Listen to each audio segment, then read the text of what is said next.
Eh bien, donc, nous avions acheté ici, venant de Montmoreau, après quelques années passées à Montmoreau, où on ne se plaisait pas trop, vu la proximité de la maison euh, de la route, donc c'était bruyant et pas très très bien. On avait le souhait de vivre plutôt en campagne. Et mon épouse, donc, avait eu l'opportunité de trouver une ferme qui était en vente, donc à La Chaux-en-Bresse. Nous avons fait l'acquisition en 77. En 77, nous avons eu notre fils qui est né en 78. Et donc, on a commencé, on a été décidé donc à retaper par nous-mêmes cette maison le plus possible, disons. Hein. Et donc, on avait aménagé la chambre à four en face pour pouvoir vivre sur place et être à pied d'œuvre pour ne pas avoir à faire les va-et-vient, Montmoreau, etc., la Chaux-en-Bresse. Donc, on était très bien, très heureux, une vie dans la nature, les gosses étaient ravis. Lorsqu'en rencontrant un voisin et ami, là, Gérard Machard, qui était conseiller municipal à La Chaux, nous a appris le 19 janvier 83 qu'une demande d'autorisation était déposée par le SICTOM de Lons pour établir donc une décharge d'ordures ménagères sur le site de La Chaux-en-Bresse, donc qui se trouvait en fait à 150 mètres de chez nous. Coup de tonnerre dans un ciel clair, arrêté préfectoral du 22 mars 83, et qui demandait donc l'ouverture d'une enquête publique qui allait se tenir du 15-4-83 au 14-4-83. Donc, il y a une erreur là. Oui. Donc, du 22-3-83 au 14-4-83. Oui. Voilà. Donc, je me précipite pour voir en quoi consistait cette demande d'utilité publique. Je vois les plans, je vois la proximité de l'emplacement, juste là, au début de la rue. Catastrophe. Affolé, je téléphone à ma femme qui était en réunion pour lui apprendre la mauvaise nouvelle. Et donc, elle a eu l'opportunité de me donner donc une référence. En référence, les coordonnées du président de la Fédération de défense de l'environnement du Jura de l'époque, qui était M. Simonin, son prénom c'était... je ne me rappelle plus, M. Simonin. J'ai joint donc Monsieur Simonin, et qui m'a donc tuyauté pour voir un petit peu ce qu'il fallait faire en l'occurrence. Nous étions novices, qu'est-ce qu'on fait dans ces cas-là? Donc le conseil municipal de la Chaux-en-Bresse a pris un arrêté du 23 mai 83 autorisant cet emplacement. Le conseil municipal de Chaumergy, bien sûr, lui aussi consulté, s'est empressé de nous laisser la patate chaude. Et le 27-4, eux aussi, donnent leur feu vert, bien entendu. Leur feu vert. Donc, entre-temps, nous commençons à prendre connaissance des documents. On avait donc le bureau, enfin, l'enquête elle-même était présidée par M. Duclou, qui à l'époque était maire de Raon, qui était un monsieur fort sympathique, et qui nous a laissé donc toute latitude pour pouvoir photocopier les documents pour travailler tranquillement. Il n'avait pas beaucoup, mais enfin, il avait quand même une bonne pile.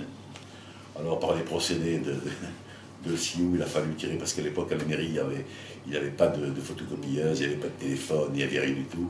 On avait tiré une ligne de chez la voisine pour pouvoir en emprunter un photocopieur à l'école de Comnaille, qui nous avait prêté ça. Enfin, vous voyez un peu du travail d'amateur. On a réussi quand même à photocopier tous ces documents.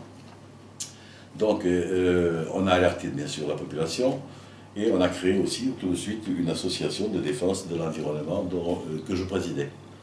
Bon, les gens au début, bon, mais ma foi, ne prêtaient pas trop attention à la chose. Bon, une décharge. Hein. Le maire avait été impacté par le subside versé par la mairie de Lons, qui à l'époque le maire était M. Auger, qui était un collègue de travail. Donc, suite à cette enquête, chacun a pu déposer ses griefs, ses remarques, etc. Il y a eu un mémoire en réponse du SICTOM le 6-6-83, et le commissaire enquêteur a rendu son rapport. Son rapport qui était défavorable. Le dossier a donc été transmis en préfecture le 12 juillet 83 et donc il arrive à Lons quelques jours après, le 19 juillet 83. L'arrêté préfectoral numéro 1267 sort le 19-10-83. Avis favorable du Conseil départemental d'hygiène le 3 novembre 83. Entre-temps, bien sûr, nous avions bougé, il a fallu, vous imaginez, on n'est pas resté sans rien faire, beaucoup de travail, il a fallu faire des courriers divers et variés, au président du conseil général, à l'époque M. Brantu, au président du conseil régional, à l'époque c'était Poujade, le député européen qui était le docteur Feit, le ministre de l'Environnement, Mme Bouchardot, le président de la société de pêche de Chaumergy, la société de chasse de Chaumergy, on avait alerté à faire 3 à Besançon, tous les députés du Jura, le sénateur du Jura, il fallait faire donc tout ça, envoyer, expédier, etc.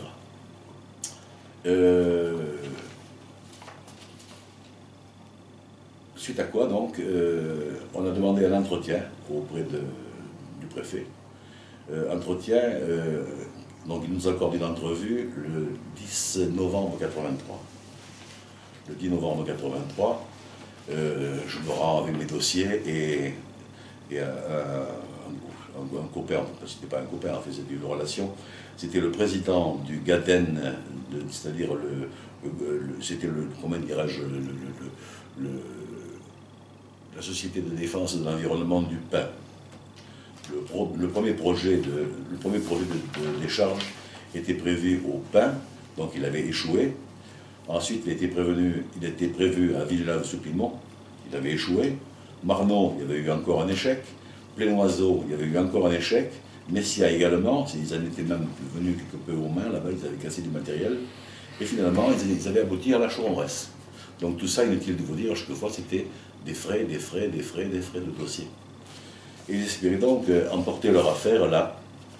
Donc je me rends avec ce camarade-là, qui s'appelait, je ne me rappelle plus comment déjà, c'était un monsieur, je ne me rappelle plus son nom, j'ai oublié son nom, je vais le rechercher, je ne vais pas le retrouver. Je pourrais le retrouver éventuellement. Moi je croyais tout simplement, bête et discipliné, d'arriver, rencontrer le préfet dans son bureau, de rentrer tête à tête, avec une discussion sympa. Or, on nous introduit dans une salle, tous les deux, au dernier étage, sous les combles de la préfecture. Oh, il y avait au moins 30 personnes. 30 personnes autour d'une table, l'ingénieur, le ceci, le cela, tout le gratin du coin. Et le préfet qui nous dit, ben voilà, monsieur, vous avez la parole. Alors je ne me suis pas démonté, j'ai défendu mon projet, avec les contestations en particulier du directeur de l'équipement de l'époque, mais que j'avais quand même réussi à mettre en difficulté et que le préfet avait constaté cette difficulté. Je me disais dans mon fort intérieur, tu tiens le bon bout, ça va bien aller. Or, bête et naïf, je n'avais pas prévu quand même l'entourloupe préfectorale qui, elle, avait déjà donné son avis favorable le 3-11. On dit l'avis favorable, il m'avait reçu simplement pour faire le beau. Voilà. Donc, arrêté préfectoral d'autorisation du 16 janvier 84. Alors, qu'est-ce qu'il nous restait à faire à ce moment-là? Donc, aller au tribunal administratif. Donc, on avait contacté un avocat, un jeune qui débutait, un certain maître Perrin. Maître Perrin, qui voulut bien prendre en charge le dossier. Je lui ai apporté le dossier qu'on avait gratté durant des nuits et des nuits et des nuits. Et il faut y voir que ça nous a quand même, comment on dit, nous a mangé la vie. Hein, on se couchait le soir avec cette idée en tête, on se levait le matin avec cette idée en tête. Il fallait gratter, il fallait étudier dans un domaine où on n'était pas forcément compétent, type l'hydrologie, n'importe quoi, la géologie, moi j'en ai fait un petit peu à l'école, mais enfin c'était rien. On a vu donc des experts qui nous ont donné leur avis, etc. Il fallait arriver à se débrouiller. Donc j'avais transmis ce dossier à l'avocat qui a fait le nécessaire pour faire la demande de passage au tribunal. Et la préfecture a fait son mémoire en réponse le 21 mai 84, qui nous est transmis, un mois ou 2 mois après. Et la Fédération de l'Environnement, que j'avais contactée, donc, qui elle chapeautait l'opération, parce que moi je n'avais pas le droit d'aller en justice en tant que privé, on était obligé d'y aller en tant que syndicat sous la protection de cette Fédération de défense de l'environnement. Donc j'avais prévu une réponse, que c'est moi qui avais fait le travail. Et eux, donc en tant que préfet de Nohant, ils leur font une réponse le 9-9-84. Voilà. Et Maître Pirenne ne donnant pas signe de vie, voyant que l'affaire commençait à s'enliser, on décide donc de changer d'avocat et on prend bouche avec Maître Accard de Dole, qui nous reçoit fort aimablement, etc., et qui se charge de la suite de cette affaire-là. Donc on attend. Entre-temps, donc, le tribunal de Besançon finalement donne sa réponse le 19 mars 86 et annule l'arrêté préfectoral du 16 janvier 84. Oh, on était enchantés, heureux. Les bouteilles de cidre à l'époque, on avait les voisins pour nous aider, pour nous remonter le moral, nous amener du cidre, bien sûr. Et donc tout le monde était content, fou de joie, mais bien sûr, réponse, le préfet a été informé donc, du rejet de son arrêté, et il décide de ne pas rester là, et il se tourne, donc, il poursuit l'affaire auprès du Conseil d'État. Alors, recours du ministère de l'Environnement, pareil, c'était à l'époque Madame Bouchardot, qui a été quand même très aimable avec nous, qui nous avait fourni des documents pour pouvoir nous défendre, et il fallait très bien. Toujours est-il que le 22 novembre 89, donc 6 ans après, le Conseil d'État rejette la requête de la préfecture. De la décision de la préfecture, et l'affaire est enterrée définitivement. Pour nous, l'affaire est close. Suite à quoi, la mairie de Lens, à l'époque, le maire avait changé, Auger était parti, était remplacé par M. Pélissard, et qui a abouti donc à la nouvelle structure de ramassage des ordures, de traitement, etc. Et actuellement, en plus informé, cette décharge-là a atterri à Courlavoux. Voilà.